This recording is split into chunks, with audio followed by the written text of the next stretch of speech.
오늘 우리 주신 하나님의 말씀은 고린도전서 15장 1절에서 11절 말씀입니다. 제가 봉독하겠습니다. 형제들아, 내가 너희에게 전한 복음을 너희에게 알게 하노니 이는 너희가 받은 것이요 또 그 가운데 선 것이라. 너희가 만일 내가 전한 그 말을 굳게 지키고 헛되이 믿지 아니하면 그로 말미암아 구원을 받으리라. 내가 받은 것을 먼저 너희에게 전하였노니 이는 성경대로 그리스도께서 우리 죄를 위하여 죽으시고 장사 지낸 바 되셨다가 성경대로 사흘 만에 다시 살아나사 게바에게 보이시고 후에 12 제자에게와 그 후에 500여 형제에게 일시에 보이셨나니 그 중에 지금까지 대다수는 살아있고 어떤 사람은 잠들었으며 그 후에 야고보에게 보이셨으며 그 후에 모든 사도에게와 맨 나중에 만삭되지 못하여 난 자와 같은 내게도 보이셨느니라. 나는 사도 중에 가진 작은 자라. 나는 하나님의 교회를 박해하였으므로 사도라 칭함받기를 감당하지 못할 자니라. 그러나 내가 나된 것은 하나님의 은혜로 된 것이니 내게 주신 그의 은혜가 헛되지 아니하여 내가 모든 사도보다 더 많이 수고하였으나 내가 한 것이 아니요 오직 나와 함께 하신 하나님의 은혜로다. 그러므로 나나 그들이나 이같이 전파하며 너희도 이같이 믿었느니라. 우리를 위한 하나님의 말씀입니다. 이제 담임 목사님께서 은혜로 사는 사람이라는 제목으로 하나님 말씀 전해 주시겠습니다. 살아계신 하나님, 이 시간 저희들이 하나님의 음성을 듣기 원합니다. 연약한 종이 감히 말씀을 들고 섰사오니 종의 모습은 십자가 은혜로 감추시고 성령께서 역사하사 하나님의 말씀만 대원케 하여 주옵소서. 예수님의 이름으로 기도합니다. 어느새 11월 달이 됐습니다. 세월이 참 빠르죠. 지난 10달을 되돌아보면 정말 많은 일들이 있었습니다. 기쁘고 즐거운 일도 있었지만 힘들고 어려운 일이 더 많았던 것 같습니다. 그래서 지난 세월을 살아온 것을 회고해 보면 기적과도 같습니다. 한마디로 말하면 하나님의 은혜로 살아왔습니다. 오늘 우리에게 주신 하나님의 말씀인 고린도전서 15장 10절을 보면 사도 바울도 내가 나된 것은 하나님의 은혜로 됐다, 그렇게 고백합니다. 고린도전서 15장 10절 말씀을 우리 함께 읽겠습니다. 다 함께 시작. 그러나 내가 나된 것은 하나님의 은혜로 된 것이니 내게 주신 그의 은혜가 되지 아니하여 내가 받은 사도보다 더 많이 수고하였으나 내가 한 것이 아니요 오직 나와 함께 하신 하나님의 은혜로다. 바울이 사도가 된 것은 그가 똑똑해서 그런 것이 아니라 전적으로 하나님의 은혜였다는 것입니다. 사실 알고 보면 사도 바울은 내세울 것이 많은 사람이었습니다. 빌립보서 3장에서 고백한 것처럼 바울은 시부인 중에 시부인이었고요, 율법으로는 바리새인이요, 열심으로는 교회를 박해하고 율법의 의로는 흠이 없는 그런 사람이었습니다. 그런 사람이 교회의 역사상 가장 위대한 사도가 되었습니다. 가장 많은 성경을 기록하고요, 또 가장 많은 교회를 개척했습니다. 바울은 그만큼 뛰어난 사람이었습니다. 바울은요, 그 당시 세계를 제패하던 로마의 시민권을 가지고 있었고 세계 공용어였던, 당시 세계 공용어였던 헬라어에 능통한 사람이었습니다. 그만큼 사도 바울은 능력이 있었고요, 준비가 된 사람이었습니다. 그래서 바울은 다른 사도들보다 더 큰 일, 더 많은 일을 한 것입니다. 그런데 바울은 고백하기를 이 모든 것이 다 하나님의 은혜라는 겁니다. 한마디로 말하면 이 모든 일은 다 하나님의 은혜로 한 것이고 나는 지금까지 하나님의 은혜로 살았습니다, 그런 고백을 하고 있는 것입니다. 정말 바울은 하나님의 은혜로 사는 사람이었습니다. 사도 바울이 어떤 은혜를 받았기 때문에 나는 은혜로 삽니다, 모든 것이 하나님의 은혜입니다, 그렇게 고백할 수 있었을까요? 첫 번째는 바울이 예수 그리스도를 믿게 된 것도 바로 하나님의 은혜였기 때문입니다. 바울은 스데반 집사를 돌로 쳐 죽일 때 가표를 던졌던 사람입니다. 누구보다 앞장서서 예수 믿는 사람들을 박해하고요, 죽이려고 했습니다. 바울이 예수 만났을 때도요, 그는 체포장을 가지고 다메섹으로 예수 믿는 사람들을 잡으러 가던 중이었는데 부활하신 예수님께서 빛 가운데 바울에게 나타나셨습니다. 고린도전서 15장 3절부터 8절까지 말씀 좀 길지만 우리 함께 읽어봅니다. 다 함께 시작. 이는 성경대로 그리스도께서 우리 죄를 위하여 죽으시고 장사에 진행받으셨다가 성경대로 사흘 만에 다시 살아나사 게바에게 보이시고 그의 12제자에게와 그 외 500여 형제에게 일시에 보이셨다니 그 중에 지금까지 대다수는 살아있고 어떤 사람은 잠들었으며 그 외에 야고보에게 보이셨으며 그 외에 모든 사도에게와 맨 나중에 완성되지 못하여 난 자 같은 내게도 보이셨느니라. 성경 말씀대로 예수님이 우리 죄를 위해서 죽으시고 성경 말씀대로 다시 살아나셨는데 그 부활하신 예수님께서 게바 베드로를 비롯한 제자들에게 보이셨고 마지막에는 자기에게도 보여주셨다는 겁니다.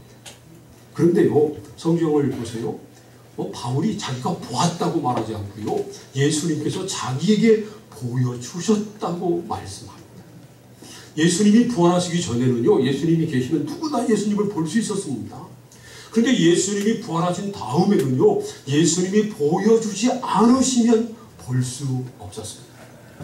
게바 베드로에게 보여주시고 다른 제자들에게 보여주신 것은 그렇다고 쳐요.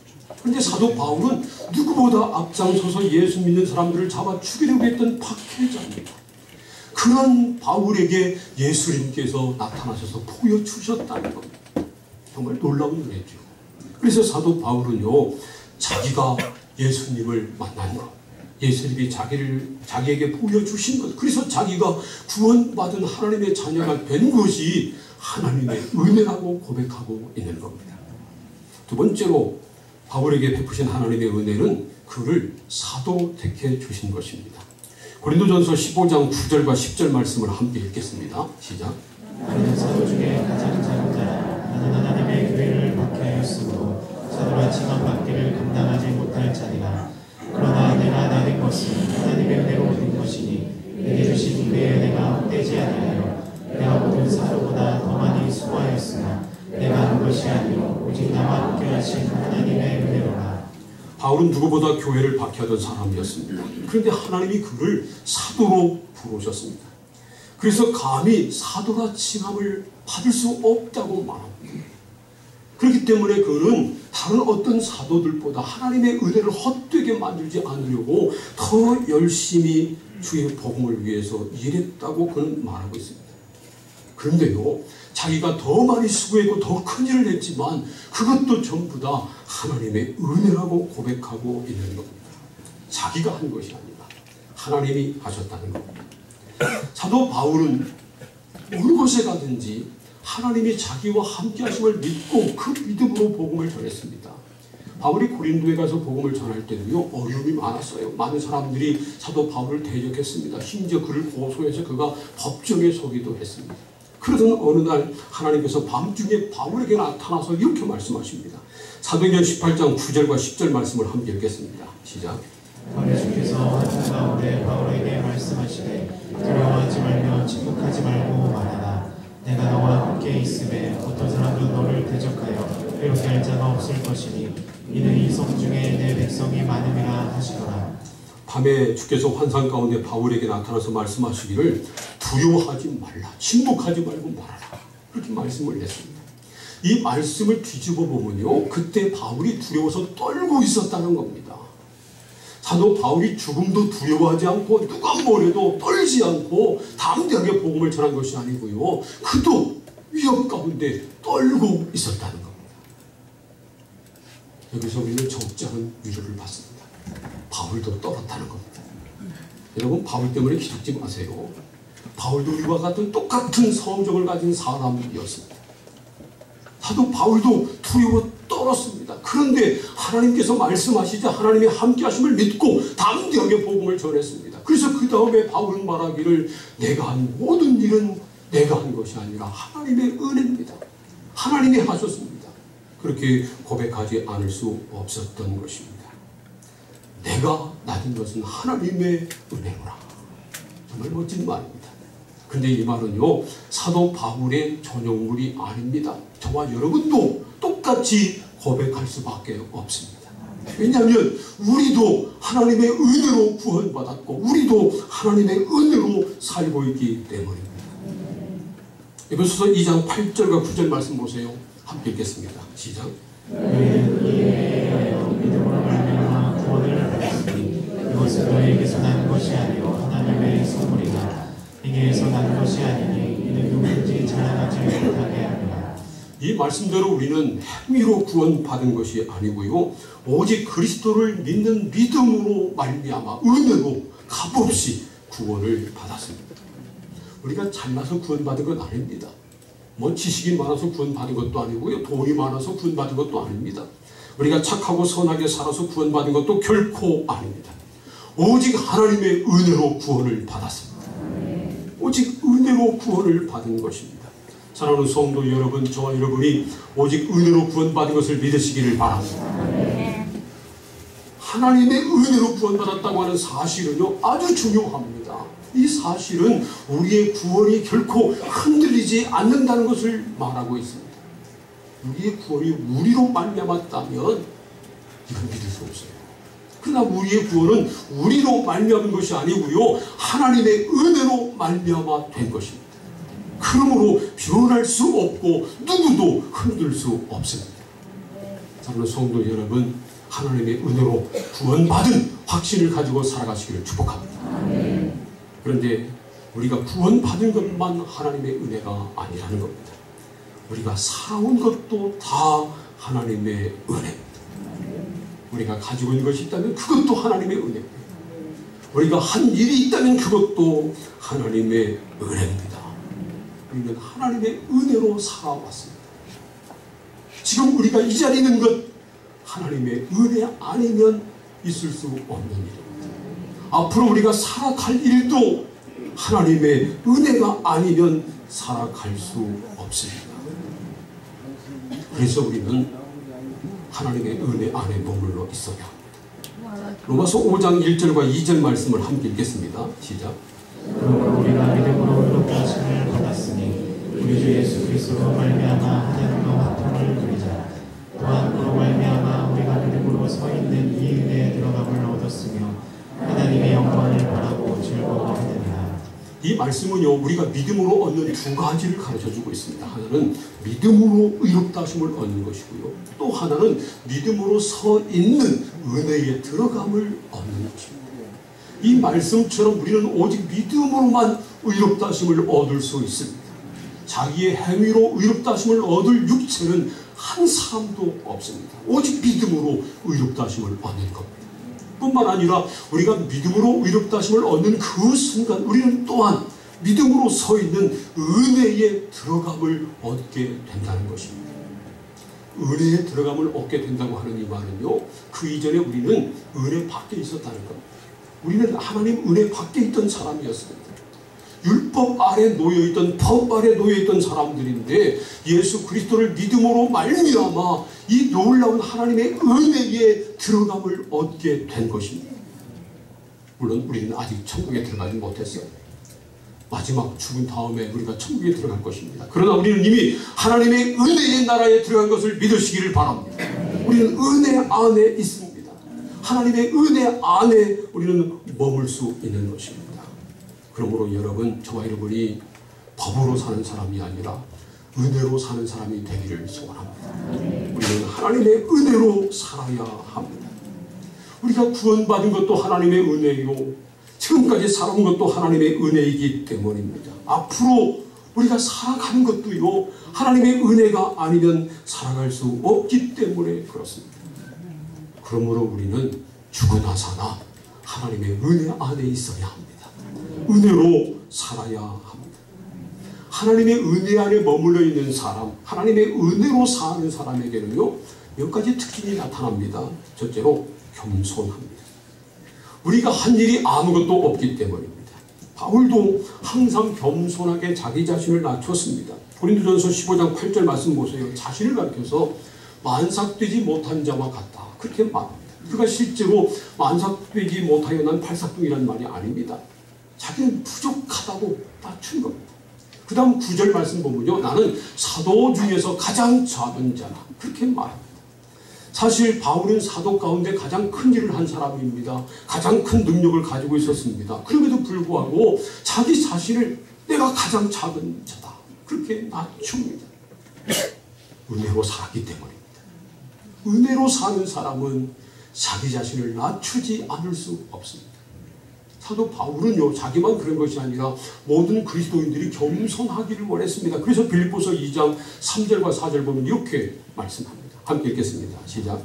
아무 일에든지 슬픔이나 평범하지 말고 오직 겸손한 마음으로 각각 자기보다 남을 낮게 여기고 각각 자기를 돌볼 뿐더러 또한 각각 다른 사람들의 일을 돌보아 내 기쁨을 충만하게 하라. 모든 것이 하나님의 은혜임을 아는 사람은 다툼이나 허영으로 하지 않고요, 오직 겸손한 마음으로 다른 사람을 자기보다 낮게 여기고 자기 자신을 겸손히 낮춘다는 것입니다. 그래야 서로를 기쁘게 할 수 있고요, 그래야 주님을 기쁘시게 할 수 있기 때문에 그렇습니다. 그러므로 하나님의 은혜로 사는 사람은 절대로 교만하지 말고 자기 자신을 겸손하게 낮추어야 합니다. 사실은요, 그래야 더 큰 은혜를 받습니다. 야고보서 4장 6절 말씀 보세요. 그러나 더욱 큰 은혜를 주시나니 그러므로 일러스되 하나님이 교만한 자를 물리치시고 겸손한 자에게 은혜를 주신다 하였느니라. 하나님은 교만한 사람은 물리치시고요, 겸손한 사람에게 더 큰 은혜를 주신다는 것입니다. 은혜를 받으면 겸손해져요. 겸손해야 은혜를 받습니다. 마치 벼가 익을수록 고개를 숙이는 것처럼 은혜를 받으면 받을수록 겸손하지 않을 수 없습니다. 은혜를 받았다고 하면서도 겸손하지 못하면요, 은혜를 받았다고 하면서도 교만 덩어리면 사실은 은혜 받지 못한 겁니다. 은혜 받으면 겸손해집니다.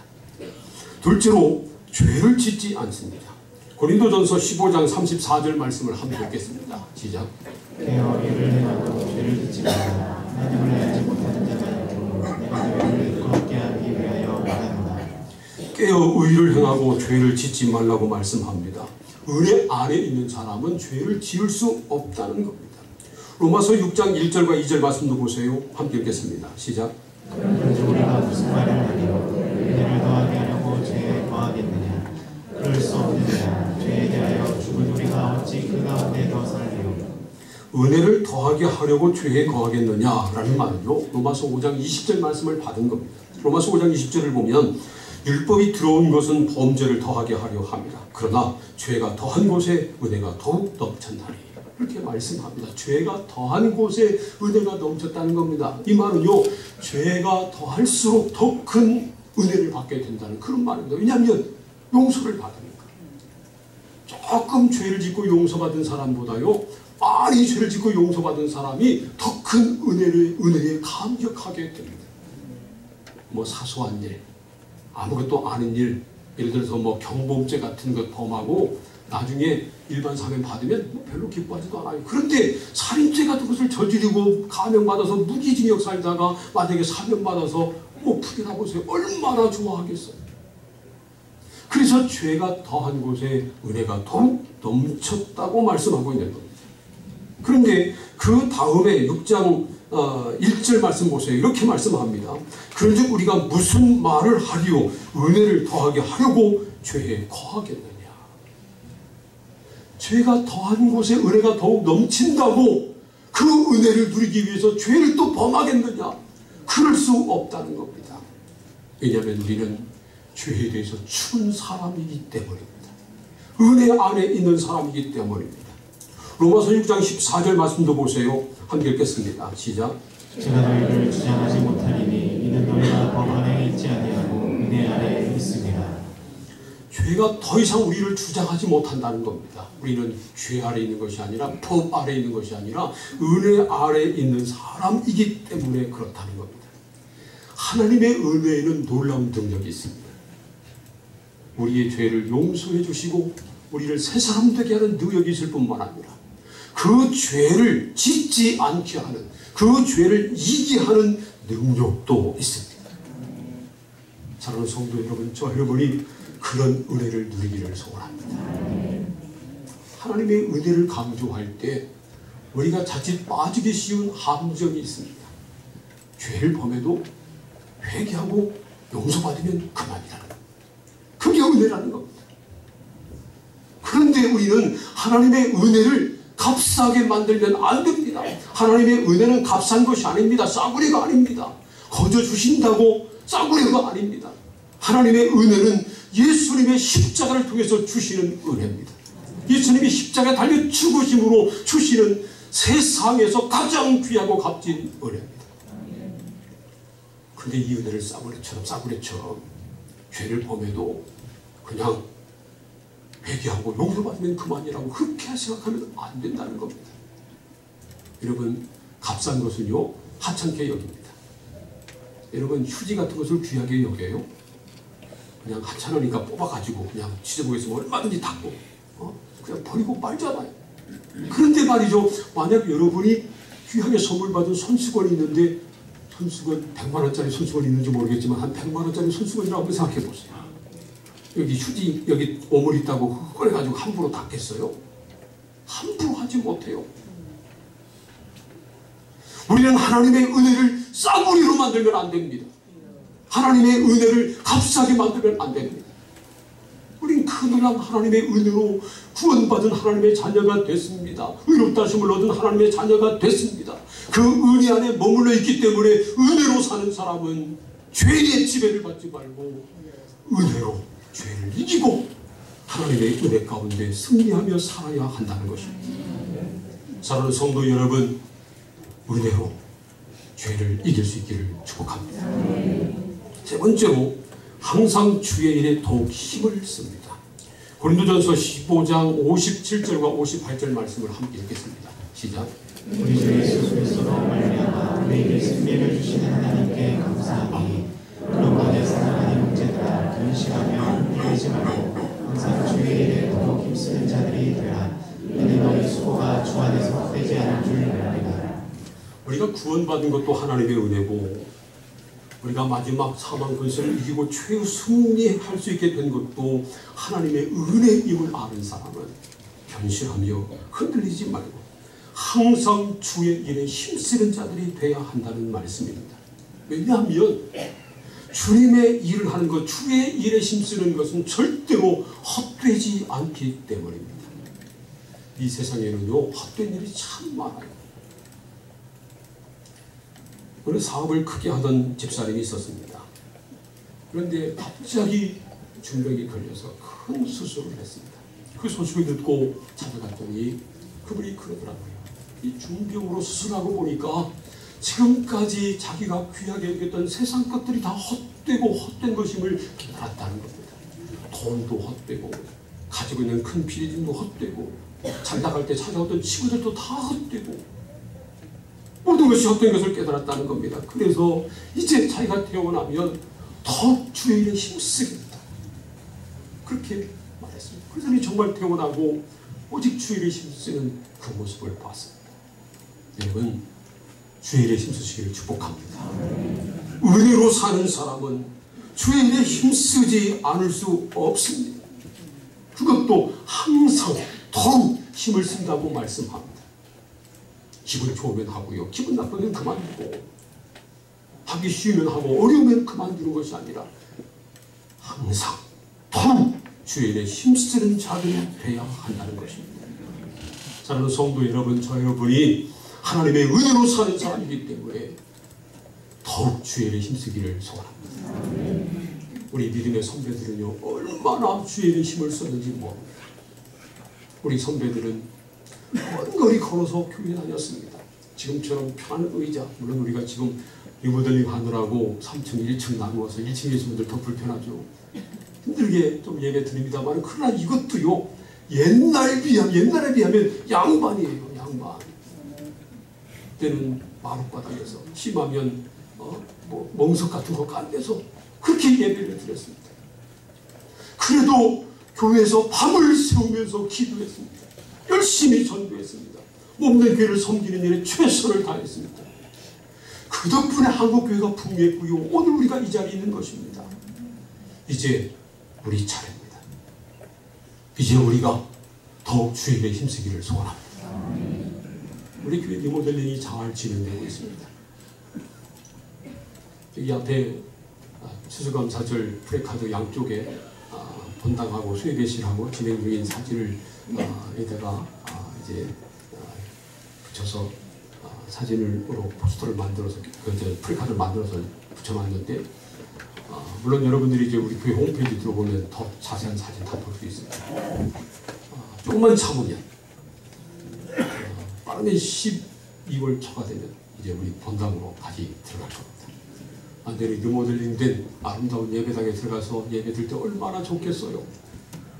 근데 여러분, 예배당만 리모델링하고 새롭게 하는 것 소용없습니다. 그것이 전부가 아닙니다. 더 중요한 것은 우리가 세워지는 겁니다. 더 중요한 것은 더욱 주의 일에 힘쓰는 것입니다. 여러분, 이제 새 성전에 입당한 다음에 더욱 주의 일에 힘쓰시기를 축복합니다. 더 모이기를 힘쓰시기를 바랍니다.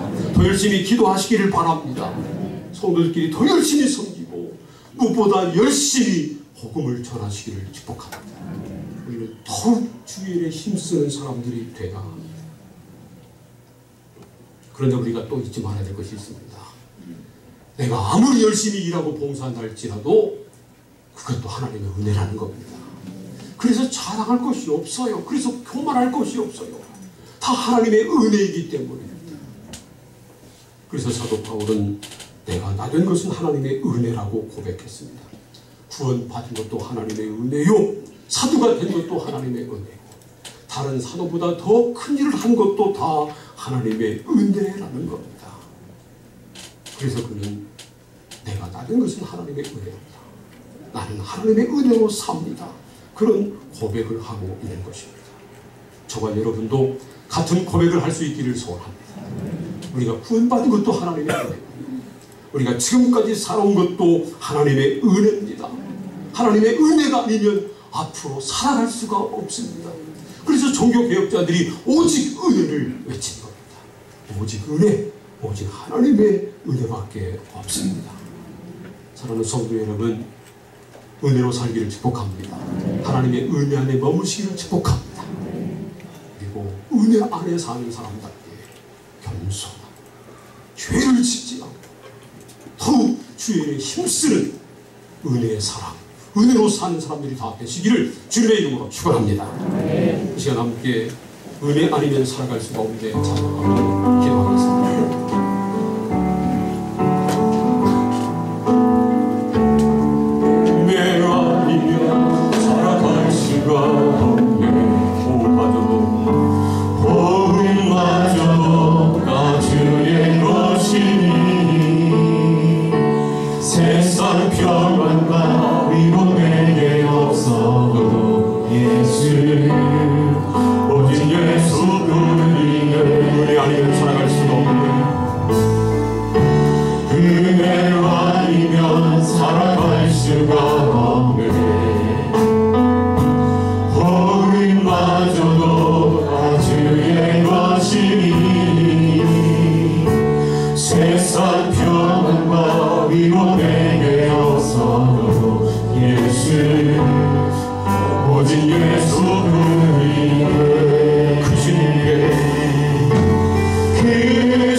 주께 묻기 너의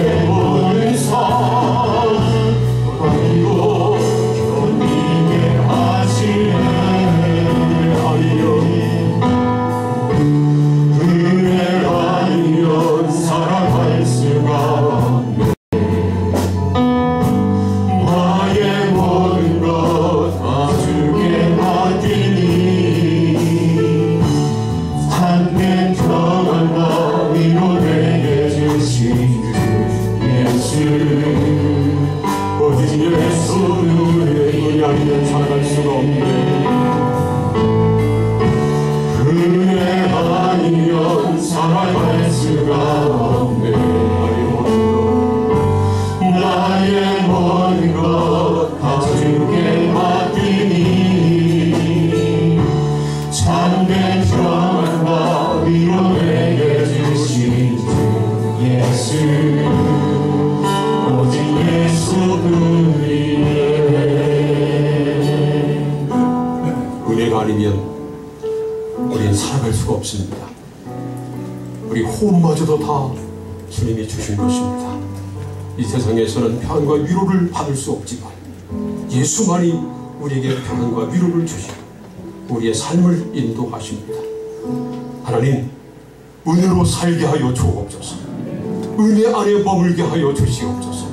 사도 바울처럼 은혜 안에서 은혜로 사는 사람 되게 하시고, 그래서 어떤 상황에서도 겸손하고 또 어떤 유혹이 있어도 죄를 짓지 않고 아무리 힘들어도 더욱 주일에 힘쓰는 자들 다 되게 하여 주시옵소서. 다 함께 동성으로 기도하겠습니다.